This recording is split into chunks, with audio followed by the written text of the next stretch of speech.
Actually kitchen లో చాలా మంది బిల్డర్స్ ఏం చేస్తున్నారంటే ముందే ఈ విధంగా కౌంటర్ కట్టేస్తారు అనమాట. కౌంటర్ కట్టేసి మిగతా అంతా ఇంటీరియర్స్ వాళ్ళు చూసుకుంటారని చెప్పేసి మన మీద వదిలేస్తారు. సో ఏమవుతుందంటే ఆల్రెడీ స్లాబ్ ఉండి గ్రానైట్ వర్క్ అయిపోయిన తర్వాత స్లాబ్ అండ్ గ్రానైట్ అండ్ ఏదైతే ఈ కౌంటర్ ఉందో ఆ కౌంటర్ కంపల్సరీ కొంచెం క్రాస్ కట్టడం జరుగుతుంది, లేదా అన్ఈవెన్ గా కట్టడం జరుగుతుంది. ఎందుకంటే సివిల్ వర్క్ కాబట్టి దానివల్ల ఏమవుతుందంటే మనకి డోర్స్ పెట్టాలన్నా కూడా డోర్స్ అవుట్ అయిపోతుంది. ఏదైతే గ్రానైట్ ఏదైతే ఇచ్చారో దాని అవుట్ అయిపోయడానికి ఛాన్సెస్ ఉంటాయి.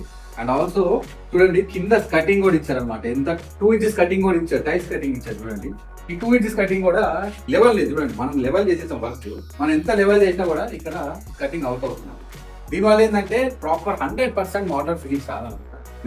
దీనివల్లనే మనము ఎక్కువ సజెషన్ ఏం చేస్తామంటే క్లయింట్స్ కి బెటర్ నీట్ గా అంటే నీట్ ఫినిషింగ్ కావాలనుకుంటే క్లయింట్ కి ముందే చెప్తాం బెటర్ ఇది డిస్మాంటిల్ చేసుకుంటే మనం ఇంకా నీట్ గా చేయొచ్చని చెప్తాం. లేదనుకుంటే మాత్రం ఇది కంటిన్యూ అయ్యేటట్టయితే మాత్రం ఈ విధంగా వస్తుంది, ఇది కొంచెం అవుట్ అవుతుంది, లేకపోతే ఇది ఇన్ అవుతుంది అని చెప్పి మనం ముందే ఇన్ఫార్మ్ చేసే వర్క్ చేయడం స్టార్ట్ అవుతుంది.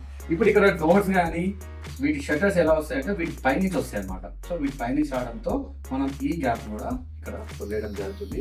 లేదంటే ఇక్కడ మనం ఫిల్ చేసేస్తే అవుట్ అయిపోతుంది కాబట్టి మనం ఇక్కడ వరకే షట్టర్ అనేది ఇవ్వడం జరుగుతుంది. సో ఇలాంటి మరెన్నో వీడియోస్ తెలుసుకోవాలనుకుంటే ఆర్పి ఇంటర్వ్యూ ఛానల్ని సబ్స్క్రైబ్ చేసుకోండి, ఫాలో చేయండి.